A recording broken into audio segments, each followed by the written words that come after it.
কোহলির নোলুক শট আর রোহিতের পুল শট ভারতীয় ক্রিকেট প্রেমীদের জন্য এ যেন এক উৎসবের উপলক্ষ। এক সেঞ্চুরি ও এক 50 করে অস্ট্রেলিয়া সিরিজের সেরা খেলোয়াড় ছিলেন রোহিত। এবার আফ্রিকার বিরুদ্ধে 2 সেঞ্চুরি আর এক অপরাজিত 50-তে সিরিজ সেরা কোহলি। আফ্রিকার বিরুদ্ধে হারতে থাকা ভারতকে জয়ের পথে আনলেন এই দুইজন। গড়েছেন একাধিক রেকর্ডও, সমালোচনাগুলো করলেন সীমানা ছাড়া। ম্যাচ শেষে আলিঙ্গনে মাতলেন ভারতের 2 ব্যাটিং স্তম্ভ। এদিকে ব্যাট হাতে সেঞ্চুরি মিস করলেও দুর্দান্ত এক রেকর্ড গড়েছেন রোহিত শর্মা। স্যান্ডেলিনা সো, রূপচর্চায় আভিজাত্য। চতুর্থ ভারতীয় খেলোয়াড় হিসাবে আন্তর্জাতিক ক্রিকেটে করেছেন 20,000 রান করার কীর্তি। আর 22টি player of the series award নিয়ে কোহলি এখনও আন্তর্জাতিক ক্রিকেটের শীর্ষস্থানটা মজবুতই রাখলেন।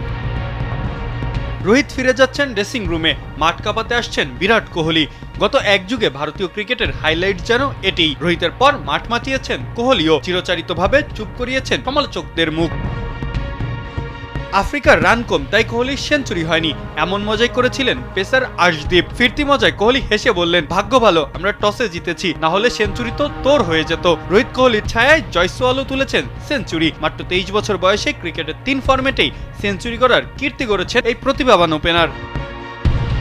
ম্যাচ শেষে কোহলি আবারও তার আর রোহিতের বন্ধনের কথাটাই জানালেন। 27 বিশ্বকাপের সব সংখ্যা যেন উড়িয়ে দিলেন বাউন্ডারির বাইরে। ভারতীয় শিবিরে এখন তাই শুধু আনন্দের জোয়ার। মাহফুজ আহমেদ, কালবেলা।